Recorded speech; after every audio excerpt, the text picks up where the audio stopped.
भारत की सर्वोच्च न्यायपालिका एक बार फिर से बदलाव की कगार पर है। मौजूदा chief justice of India CJI D.Y.. Chandrachud के रिटायर होने के बाद जस्टिस संजीव खन्ना भारत के अगले चीफ जस्टिस बनने वाले हैं। ये खबर वैसे तो किसी आश्चर्य से कम नहीं है, लेकिन अगर आप भारतीय न्यायपालिका की कार्यशैली से परिचित हैं तो शायद ये बिल्कुल भी चौंकाने वाली बात नहीं होगी। आखिरकार वरिष्ठता का सिद्धांत जो निभाना होता है, लेकिन क्या जस्टिस खन्ना इस पद के लिए वाकई योग्य हैं या ये एक और न्यायिक औपचारिकता का हिस्सा है?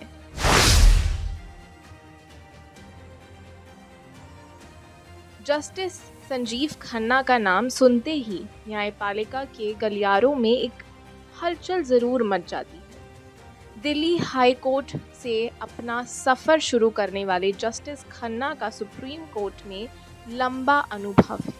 उनका जन्म 14 मई 1960 को हुआ और उन्होंने दिल्ली विश्वविद्यालय से अपनी कानून की पढ़ाई की। खन्ना परिवार का न्यायपालिका से पुराना नाता रहा है। उनके पिता भी एक सम्मानित वकील थे और उनके चाचा जस्टिस हंसराज खन्ना 1973 के ऐतिहासिक हंसराज खन्ना केस में बेबाक फैसले के लिए जाने जाते हैं। तो कहना गलत नहीं होगा कि न्यायिक स्वतंत्रता और अधिकारों की लड़ाई उनके खून में है। लेकिन क्या सिर्फ पारिवारिक पृष्ठभूमि के आधार पर कोई सीजेआई बन सकता है? शायद नहीं। इसके लिए उनकी खुद की योग्यता और अनुभव भी देखने लायक है। जस्टिस खन्ना का नाम आधार केस में भी जुड़ा है, जहां उन्होंने बहुमूल्य फैसले दिए थे।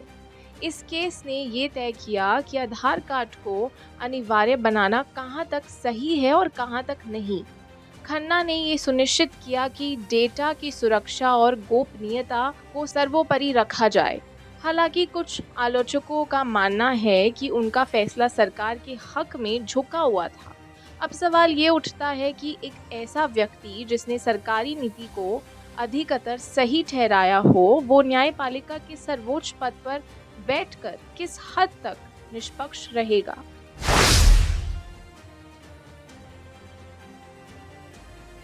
जस्टिस खन्ना को एनआरसी और सीएए जैसे विवादास्पद मुद्दों पर भी मामलों की सुनवाई करने का अनुभव है। इस केस में उन्होंने विभिन्न याचिकाओं को सुना जो सरकार के विवादास्पद नीतियों के खिलाफ दायर की गई थी।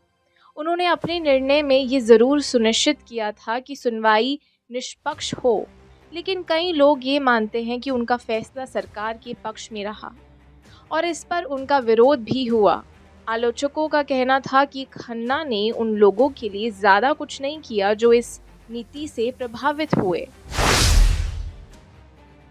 भारतीय समाज और कानून व्यवस्था में एक क्रांतिकारी फैसला धारा 377 को लेकर जस्टिस खन्ना ने भी योगदान दिया। सुप्रीम कोर्ट ने समान लिंग को अपराध की श्रेणी से बाहर कर दिया था और खन्ना ने इस फैसले में एक महत्वपूर्ण भूमिका निभाई। ये एक ऐसा केस था जिसने उनके उदार और मानवाधिकारी के प्रति प्रतिबद्ध दृष्टिकोण को उजागर किया। लेकिन फिर भी क्या ये उनके न्यायिक करियर का एकमात्र सुनहरा पल है?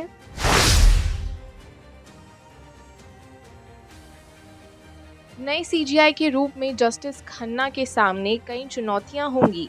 न्यायपालिका और कार्यपालिका के बीच बढ़ते तनाव और भ्रष्टाचार के आरोपों से जूझते हुए क्या वो उन बुनियादी मुद्दों से निपटने में सक्षम होंगे जो अब तक अनदेखे रहे हैं? हाल के वर्षों में देखा गया है कि न्यायपालिका ने कई बार सरकार की नीतियों के सामने झुकने का संकेत दिया है। तो क्या जस्टिस खन्ना इस परंपरा को आगे बढ़ाएंगे या फिर वो इसे चुनौती देंगे? सरकार के साथ न्यायपालिका के संबंधों की बात करें तो वर्तमान में ये स्पष्ट है कि न्यायपालिका पर सरकार का प्रभाव बढ़ता जा रहा है। ऐसे में जस्टिस खन्ना का चयन कई सवाल खड़े करता है। क्या वो सरकार के सामने नतमस्तक होंगे या फिर वो न्यायिक स्वतंत्रता की मजबूत मिसाल पेश करेंगे?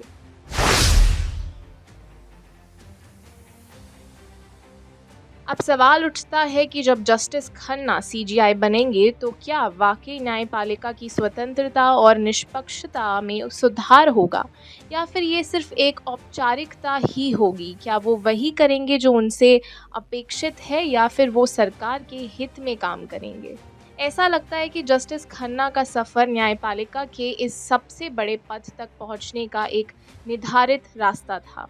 जैसे ये पहले से तय हो, वो एक ऐसे जज हैं जो कानून को सही दिशा में ले जाने की क्षमता रखते हैं, लेकिन क्या वो उस क्षमता का इस्तेमाल करेंगे? ये एक बड़ा सवाल है। आलोचकों का मानना है कि नए सीजीआई से बड़ी उम्मीदें रखना शायद उचित नहीं होगा, क्योंकि उन्हें सरकार की पसंद के रूप में देखा जा रहा है। उनका चयन एक बड़े परिप्रेक्ष्य में देखा जा रहा है, जहां न्यायपालिका और कार्यपालिका के बीच एक अनकहा समझौता होता है।